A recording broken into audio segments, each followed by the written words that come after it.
Assalamualaikum warahmatullahi wabarakatuh.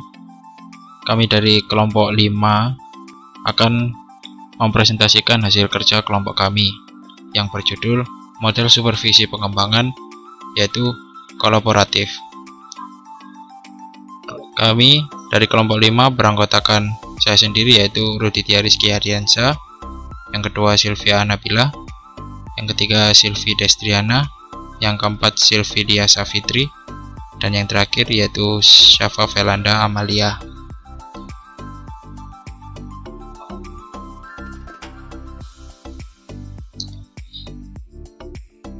Supervisi merupakan bentuk pelayanan terhadap pendidik yang memiliki tujuan untuk menghasilkan perbaikan, baik perbaikan dalam belajar, mengajar, maupun kurikulum. Supervisi tersebut dapat dilaksanakan oleh kepala sekolah.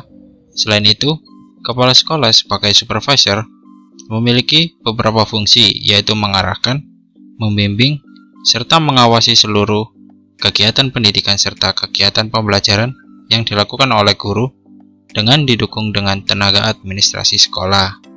Selanjutnya, pendekatan supervisi dapat dilakukan oleh seorang supervisor terbagi atas 3, yaitu pendekatan supervisi direktif, supervisi non-direktif, serta supervisi kolaboratif. Dalam pendekatan supervisi tersebut, tujuannya ialah untuk memudahkan supervisor dalam melakukan kegiatan kepada bawahannya. Seorang supervisor dapat memilih pendekatan mana yang sesuai dengan kondisi lembaga pendidikan. Karena selanjutnya, model supervisi. Pelaksanaan supervisi merupakan salah satu bentuk pelayanan.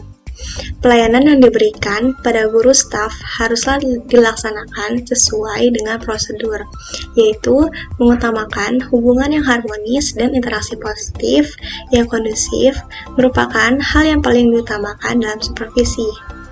Dalam melaksanakan semua tugas tersebut, supervisi memiliki beberapa model pengembangan, pendekatan, serta tekniknya agar tugas supervisor dapat dilaksanakan sesuai dengan ketentuan yang berlaku.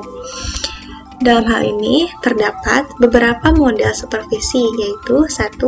Model konvensional, yaitu lebih menyesuaikan dengan kondisi masyarakat. 2. Kondisi ilmiah, yaitu mengutamakan perencanaan yang sistematis. Selanjutnya yang ketiga, model klinis, yaitu fokus pada peningkatan kinerja. Dan terakhir yang keempat, yaitu model artistik, yaitu lebih kepada pengetahuan dan juga lebih bisa untuk menerima, mendengarkan.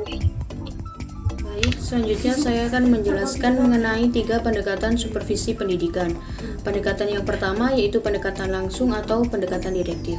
Pada pendekatan ini, supervisi melakukan pendekatan dengan memberikan arahan secara langsung.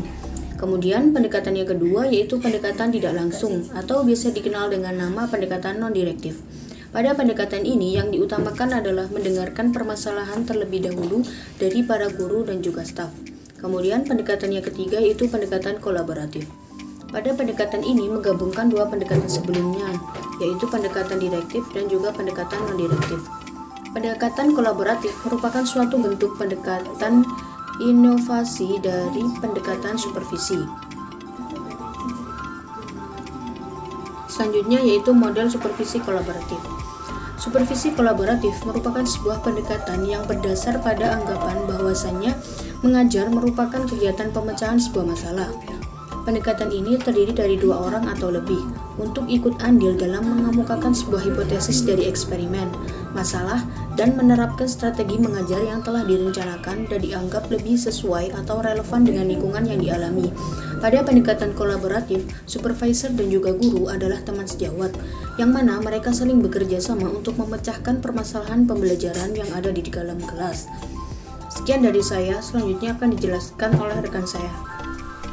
Yang selanjutnya yaitu pendekatan dilaksanakan dengan mengikuti 5 langkah yang telah ditetapkan, yaitu yang pertama, bicara sebelum observasi, yang kedua, pada pelaksanaan observasi, yang ketiga, menganalisis dan merumuskan strategi, yang keempat, mendiskusikan hasil supervisi, dan yang terakhir yaitu menganalisis setelah diskusi.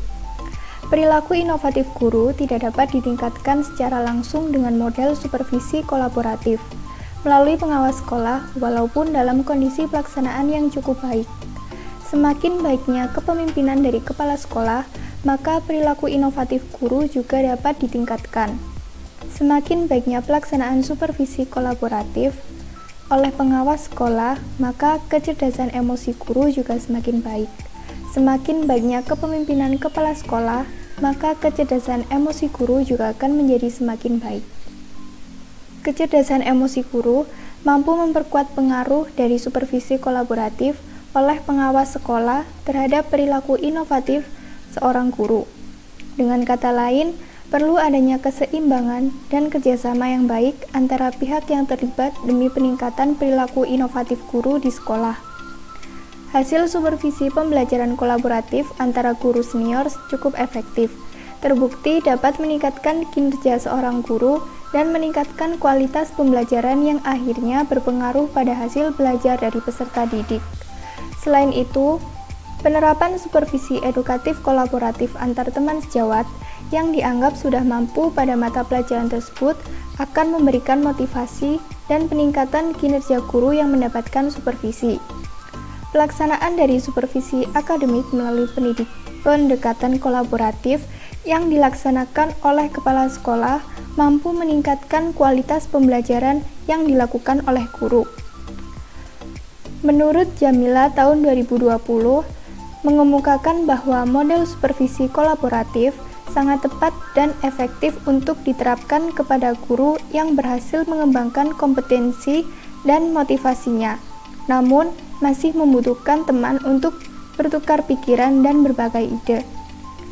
Melalui penjabaran atas hasil penelitian tersebut, dapat ditarik kesimpulan bahwa penerapan model supervisi kolaboratif merupakan solusi yang tepat untuk diterapkan guna meningkatkan mutu dan kualitas pembelajaran guru di sekolah.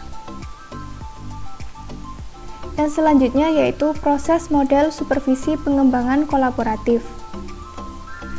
Menurut Saertian, dalam Dwi Kurningsih tahun 2018 mengatakan bahwa kegiatan supervisi dapat dilaksanakan dengan berbagai pengembangan dan pendekatan tertentu.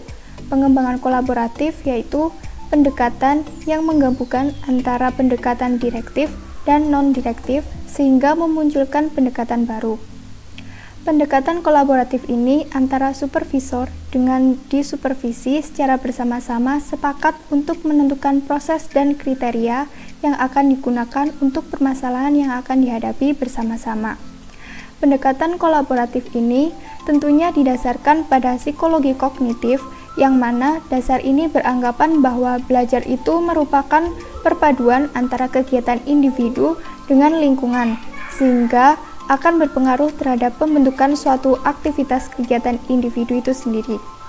Kemudian, proses model supervisi pengembangan kolaboratif dibagi menjadi 6. Yang pertama yaitu percakapan awal atau pre-conference, yang kedua yaitu observasi, yang ketiga yaitu analisis atau interpretasi, yang keempat percakapan akhir atau post-conference, yang kelima analisis akhir, dan yang terakhir yaitu diskusi. Saya akan menjelaskan mengenai langkah-langkah yang harus dilakukan pada proses pengembangan supervisi kolaboratif menurut Glickman dan kawan-kawan dalam Dwi Kurningsih tahun 2018. Yang pertama di sini ada tahap verifying. Pada tahap ini melakukan identifikasi masalah dengan cara berdiskusi maupun wawancara dengan guru. Yang kedua, listening. Pada tahap ini melakukan pemahaman pandangan terhadap informasi yang disampaikan guru. Reflecting, melakukan kegiatan verifikasi pandangan tersebut pada saat guru telah memberikan penjelasan masalah yang dihadapinya. Kemudian, melakukan pemeriksaan akurasi tersebut dengan cara meringkas pernyataan yang disampaikan guru.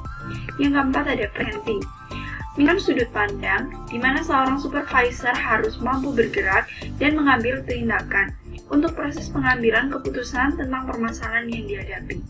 Yang kelima ada clarifying. Pada tahap ini meminta guru untuk mengklarifikasi pandangan yang telah disampaikan oleh supervisor terhadap masalah yang dihadapi. Selanjutnya ada problem solving. Melakukan awal dari pemecahan masalah dengan saling bertukar saran dan pilihan yang mungkin dapat diambil sebagai keputusan untuk memperbaiki dan meningkatkan permasalahan dalam pembelajaran tersebut. Selanjutnya ada encouraging, saling menerima konflik dan perbedaan pendapat antara fasilitator dan selalu percaya bahwa perbedaan pendapat justru akan menghasilkan solusi terbaik. Selanjutnya ada negotiation atau negotiating.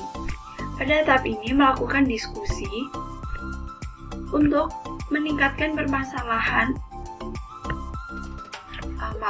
untuk mendiskusikan perbedaan pendapat antara supervisor dengan guru, maka dilakukan kegiatan mencari solusi yang dapat diterima oleh kedua belah pihak. Namun apabila tidak juga diperoleh suatu kesepakatan, maka kedua belah pihak dapat menggunakan penengah yang mana pihak ini akan berfungsi membantu menentukan solusi tersebut. Yang ke-9 ada standardizing, yang menyepakati rincian rencana yang telah dibuat, kesepakatan tindakan sudah dilakukan, sudah jelas mengenai waktu yang disepakati dan di mana akan dilakukan kegiatan untuk perbaikan permasalahan. Yang terakhir ada reflecting, yaitu meringkas rencana akhir.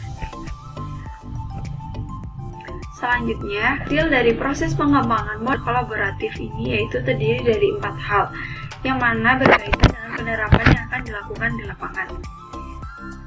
Yang pertama ada kegiatan supervisi mampu menghasilkan kerjasama yang erat antara supervisor dengan guru, yaitu bentuk kerjasama yang bersifat interaktif. Yang kedua, dalam kegiatan supervisi kolaboratif terjadi proses pembelajaran diri baik bagi supervisor maupun guru, serta mampu meningkatkan rasa semangat dan demokratis. Yang ketiga ada kegiatan supervisi dilakukan kebutuhan yang diperlukan. Selanjutnya yang keempat, meningkatkan rasa tanggung jawab yang tinggi, di mana guru memiliki lebih banyak ruang berpendapat, mengambil keputusan, dan mengambil solusi terhadap perbaikan pengajaran. Sekian dari bisa saya sampaikan dan teman-teman saya. Terima kasih. Assalamualaikum warahmatullahi wabarakatuh.